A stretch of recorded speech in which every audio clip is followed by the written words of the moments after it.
choose the WYMT News app, powered by Appalachian Wireless. Coming up on Mountain News this morning, one Southern Kentucky high school participated in an active shooting drill to always be prepared. Plus, one Commonwealth county is asking folks to stay safe on the roads and buckle up. Dedicated to Eastern and Southern Kentucky, this is WYMT Mountain News This Morning. Good morning, I'm Olivia Calfee. The time is 5:31 on October 13th. Now let's check in with meteorologist Evan Hatter for a look at your forecast this morning.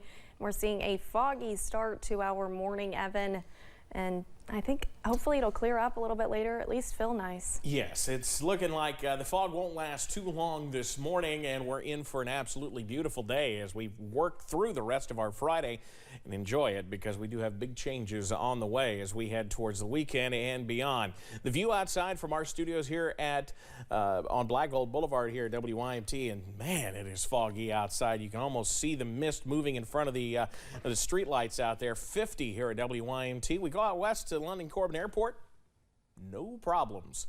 Low 50, no, low 50s, and not much fog out there.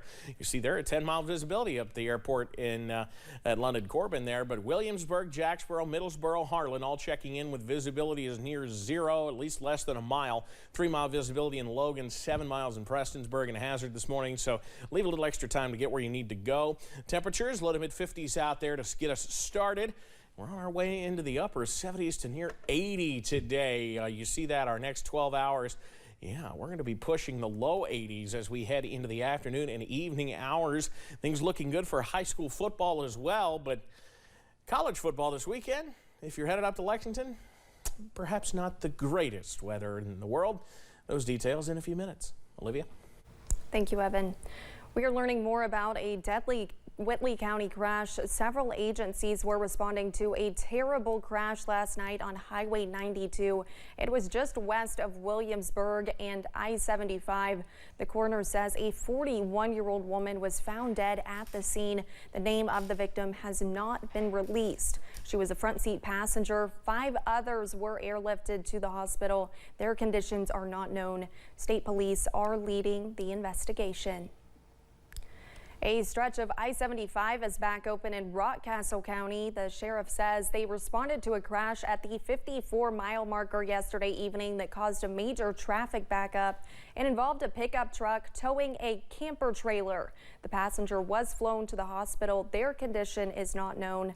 The driver suffered minor injuries, and fire officials say one person was arrested.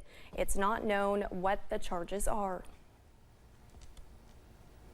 A Southern Kentucky high school closed for fall break and was full of police officers and first responders yesterday. Police in Laurel County trained for an active shooter situation, learning techniques and tactics for the unthinkable. WYMT's Phil Pendleton spoke to police who say planning for the unknown is difficult but necessary.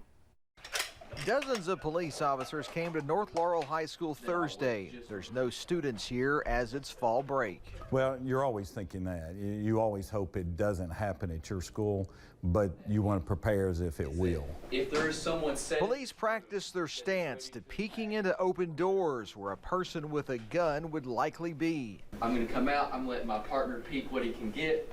I'm working to my 90. Keeping the kids and staff in these schools safe is our #1 priority, and we have to prepare for everything.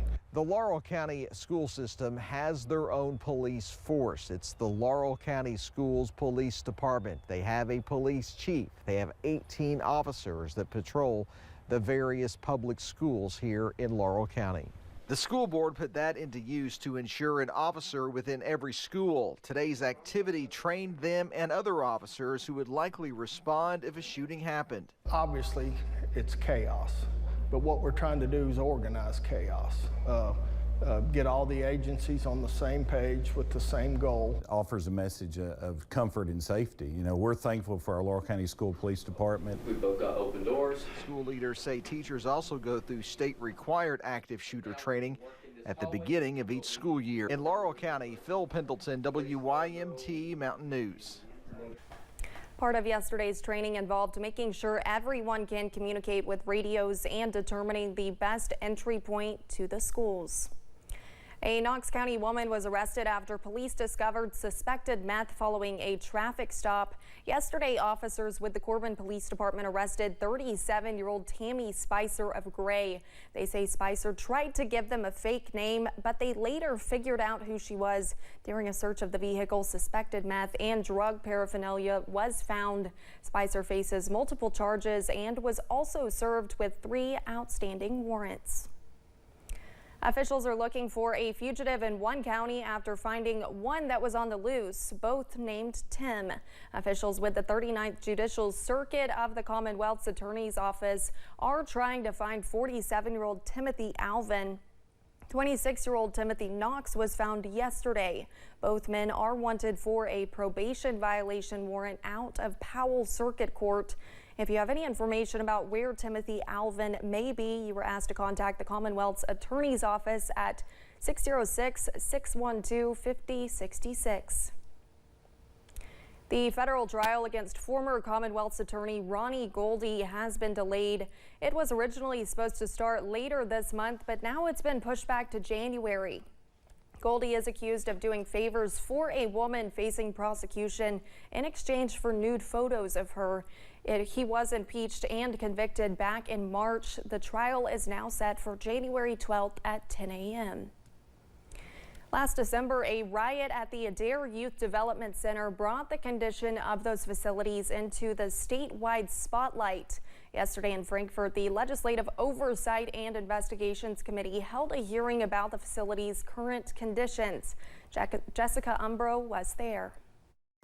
Kerry Harvey of the Kentucky Justice and Public Safety Cabinet focused Thursday afternoon on what he says are improvements in the Adair Youth Detention Center's conditions compared to when a riot took place at the facility late last year. I think they're doing a really remarkable job, and I think they're making great improvements. However, things took a turn when Lauren Beeger Hunter, directing attorney at the Department of Public Advocacy's Glasgow office, presented allegations of mistreatment at the facility. What we are finding in these records is there is no due process hearing, and the automatic sanction that is given is isolation. Witnesses from the Kentucky Justice and Public Safety Cabinet and the Department of Juvenile Justice were given an opportunity to respond to the claims made by the Department of Public Advocacy.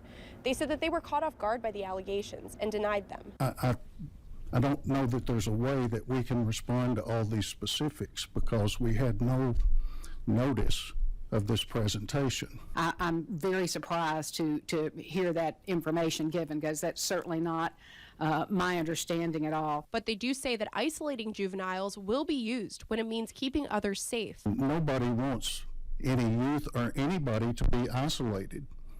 But if that's what you have to do to try to preserve safety, I mean, what else can you do? In Frankfort, Jessica Umbro, WKYT. Williamsburg police are looking to enforce something that has become a growing concern. Police say too many people are not wearing seat belts. Officer Bryson Lawson says they are trying to enforce the message in schools that buckling up saves lives. The thing that we're doing with schools is our school resource officers, you know, they go about driving safety all the time and trying to promote seatbelt safety and also driving while not impaired.